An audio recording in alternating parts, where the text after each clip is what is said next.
ഇന്ന് നമ്മുടെ അവിട്ടം ദിനമാണ്. നമുക്കിന്ന് സാധാരണ നമ്മൾ അങ്ങോട്ട് വിരുന്നുകാരുടെ വീട്ടിൽ പോകും, നമ്മുടെ വീട്ടിൽ ആരെങ്കിലും വരികയൊക്കെ ചെയ്യുന്നതാണ്. പക്ഷേ ഈ പ്രാവശ്യം നമ്മളെങ്ങും പോയതുമില്ല, നമ്മുടെ വീട്ടിൽ പ്രത്യേകിച്ച് വിരുന്നുകാരും ഇല്ല. ഇന്നലെ കുഞ്ഞമ്മയും കൊച്ചച്ഛനൊക്കെ ഉണ്ടായിരുന്നു, ഇന്ന് അങ്ങനെയും പ്രത്യേകിച്ച് ആരും തന്നെ ഇല്ല. അതുകൊണ്ട് നമ്മുടെ എല്ലാ കറികളും ഒന്നും വെച്ചില്ല. എങ്കിലും നമ്മളുടെ ഇന്നത്തെ വിഭവം എന്ന് പറഞ്ഞു കഴിഞ്ഞാൽ ചോറ്, പിന്നെ ഇന്നലെ വെച്ച പോലെ പരിപ്പ് വെച്ചു, പിന്നെ തോരൻ. ഇന്ന് ബീൻസ് തോരനാണ്, ഇന്നലെ പയറ് തോരനായിരുന്നു വെച്ചത്. പിന്നെ നമ്മൾ പച്ചമോരാണ് ആക്കിയത്. ഇന്നലെ പച്ചമോരില്ലായിരുന്നു, മോര് കറിയായിരുന്നു. നമ്മൾ പച്ചമോരാക്കി. പിന്നെ നമ്മൾ ഒരു അവിട്ടം ദിനത്തിൽ മിക്കവാറും ചിക്കനോ ബീഫോ എന്തെങ്കിലും മേടിക്കുന്നതാണ്. ഇന്നിപ്പം ബീഫാണ് വെച്ചേക്കുന്നത്.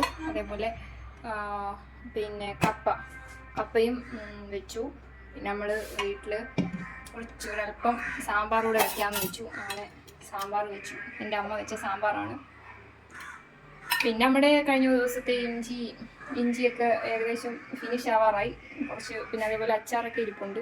പിന്നെ ഒരുവിധം ഇന്നലെ വെച്ച ഫുഡുകൾ, സാധാരണ തിരുവോണം നാളിൽ വെക്കുന്ന ഫുഡുകൾ എല്ലാ വീടുകളിലും ബാക്കി വരുന്നതാണ്. പക്ഷേ നമ്മുടെ വീട്ടിൽ ഇന്നലെ കറക്റ്റ് ഫുഡായിരുന്നു, ബാക്കി വന്നില്ല.